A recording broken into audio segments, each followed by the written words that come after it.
Looks like we have another no heating call. The gentleman stated that the system was working fine yesterday and earlier in the evening last night, and then suddenly sometime overnight it stopped working. Said it is still blowing out air, but it's just cool air. The system appears to be a package unit, so it's a self-contained unit all on the outside of his home. So we'll get by there and take a look and see if we can get things going for him. This is the one years ago Joey installed. Yeah. I turned it off because it wasn't blowing. I got it. It wasn't blowing at all. Well, it's blowing cold air. Okay. Yep, I can definitely feel it drawing. All right, let's run outside and see what's going on. So you didn't like the digital one? Yeah, I believe we had to do something last time. This feels more like it's not igniting for some reason.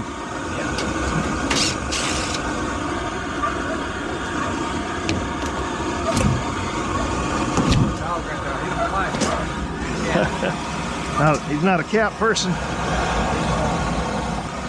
So, we're definitely exhausting. Let's see if we have any. We got our LED status.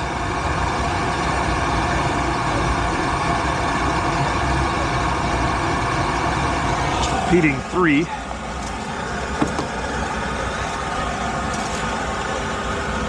Take a look on our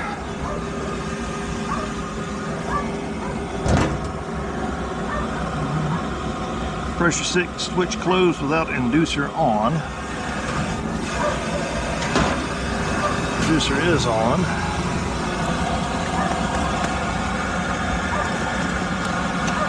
We'll power it down here.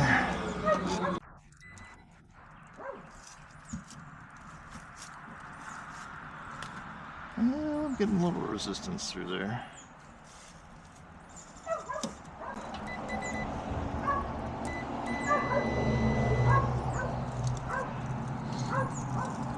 So if I see any resistance, it is closed somewhat. So yeah.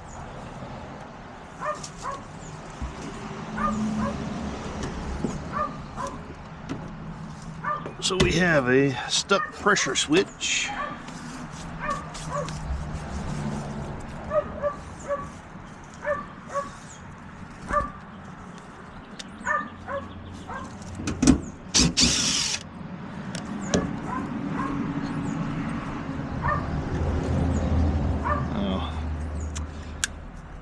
Try and rod it on there, and then broke off.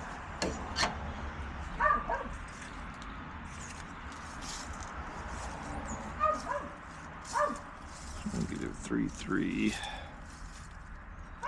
Let's go see what I got. So we'll say 0.33.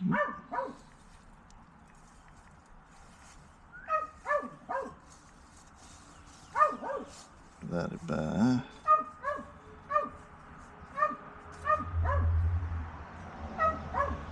so about 75% of a turn, a little more. These are adjustable pressure switches.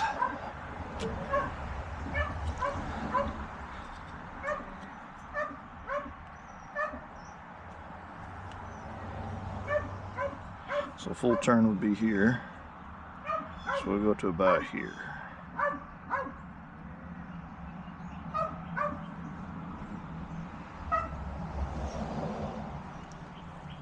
See how that runs us.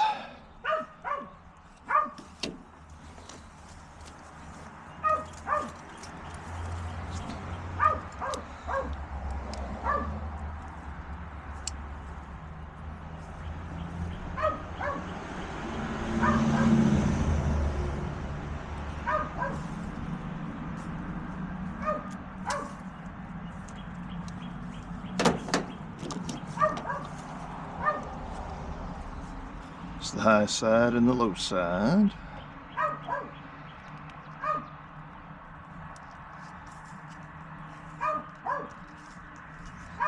Alrighty.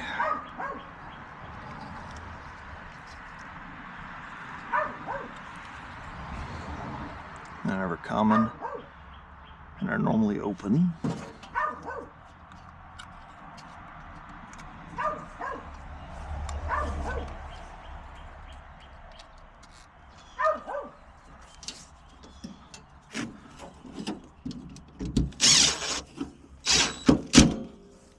Nothing's kinked. Alright, we'll give it a try. The light is solid.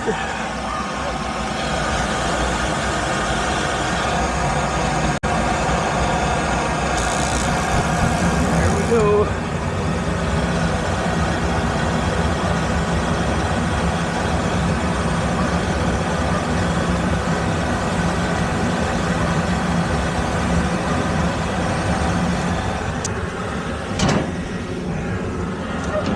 Easy enough.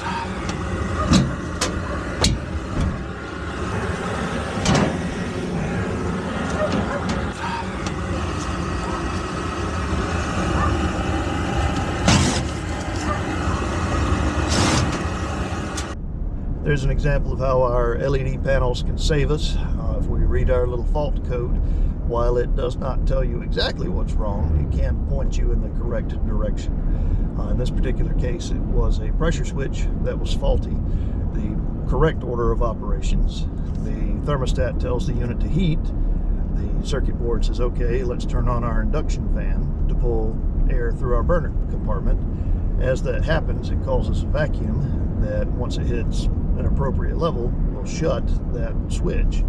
And once you got 24 volts through the switch itself, it says, okay, I've proved I've got a vacuum, move on to the next step, to turn on our igniter. And then it lights the flame, checks to see if we have a flame, waits a few seconds to heat up the burner compartment, or the heat exchanger rather, and then turns on the blower. So if all of that happens in the correct order, we have ignition and run on a furnace. If what we had happened, where a call for heat happens, and then before it ever turns on that induction fan, it already has power through that low pressure switch, it says, oh, well, this is not right. I don't know whether this fan is running or not because I haven't told it to run, but it's already telling me that it is. So just basically a small little safety fault. It happens from time to time, easy enough to replace. As you saw, this particular one, I was using a general replacement pressure switch that we did have to adjust to the correct setting to actuate when it needed to. Other things you can run into, the little rubber tubing, as you saw, it had dry rotted on that one a little bit at the end and come apart. Sometimes if they dry rot too much, you'll have a little hole in it, and it does not take much to cause a problem. Or even those ports can be jammed with a little corrosion or what have you. But again, not a bad one, and we'll get on to the next one today and see what we can find.